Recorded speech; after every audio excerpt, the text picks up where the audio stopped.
cet appel explicite du Front National à vous faire battre? Marine Le Pen renoue avec une vieille tradition d'extrême droite, les listes noires, les hommes et les femmes à abattre, les dénonciations. Elle le fait de la manière la plus ringarde qui soit, c'est-à-dire en donnant des consignes de vote, ce dont les électeurs ont absolument horreur. Et puis elle le fait de la manière aussi absurde qui soit, c'est-à-dire en mélangeant, en proposant de mélanger des voix Front National avec autour d'un candidat socialiste le Parti communiste et l'extrême gauche. C'est-à-dire qu'elle demande à des électeurs dont c'est en général pas la préférence, eh bien de voter pour le droit de vote des étrangers, pour le laxisme sur les questions de sécurité ou encore pour le tabassage fiscal. J'observe qu'elle n'est même pas suivie par sa candidate locale, sa candidate du Front National. On ne peut pas dire qu'elle soit locale parce qu'elle vient des beaux quartiers parisiens, elle a été parachutée.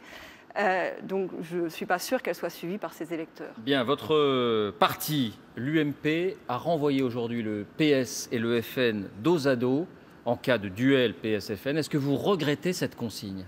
Moi, j'aime pas du tout la façon dont vous l'avez présenté en disant que c'est du ni-ni. Non, c'est pas ça. Le Front républicain, c'est le refus des extrêmes, de l'extrême droite et de l'extrême gauche. À gauche aussi, il y a des partis qui n'aiment pas la République. Et aujourd'hui, c'est le Parti socialiste qui empêche le Front républicain. Pourquoi? En s'associant avec le Parti communiste, avec l'extrême gauche, en s'associant avec Jean-Luc Mélenchon qui considère que Cuba est une démocratie, qui accueille sur son site internet des gens qui font profession d'antisémitisme.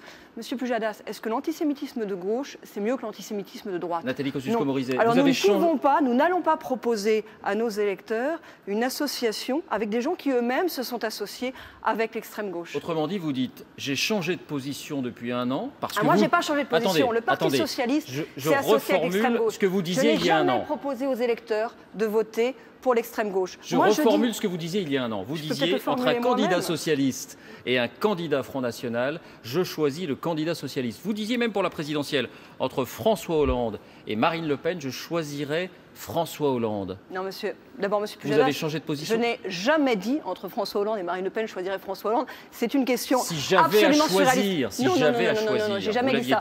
Monsieur Pujadas, il y a une personne entre Marine Le Pen et moi qui a fait élire des socialistes, c'est Marine Le Pen. Et le dernier en date qu'elle ait fait élire, c'est François Hollande, qui grâce à elle et au vote blanc a été élu, alors que, compte tenu des votes blancs, il n'avait pas la majorité des voix. Maintenant, ce que je dis, moi, c'est quoi? Nous ne nous associons pas et nous associerons jamais avec le Front National. Et j'ai écrit un livre pour expliquer pourquoi. Nous aimerions pouvoir trouver des associations républicaines. Avec le Parti socialiste, mais vous dites que ça n'est plus possible. Mais aujourd'hui, écoutez, vous savez quoi? Du temps de Pierre Mendès France, le Parti socialiste, il se respectait. Du temps de Pierre Mendès France, il comptabilisait pas les voix communistes quand il s'agissait à l'Assemblée nationale de former une majorité. Et bien aujourd'hui, non seulement le Parti socialiste, il s'associe avec les communistes, il s'associe avec l'extrême gauche, mais vous savez quoi? Moi, dans ma circonscription, il accueille même les voix du Front National. Parce que cette semaine, j'ai tous les dignitaires socialistes qui défilent, et pour le moment, c'est silence radio. Il n'y en a pas un qui ait dénoncé le fait que Marine Le Pen, contre l'avis de sa candidate locale, appelle à voter socialiste. C'est quand même grandiose. Et je m'étonne un tout petit peu, que les médias nous posent aussi souvent la question, comme si nous devions perpétuellement nous justifier, comme si nous devions perpétuellement recevoir des leçons de vertu, et aussi peu à la gauche et à son association avec l'extrême gauche. Merci Nathalie Kosciusko-Morizet.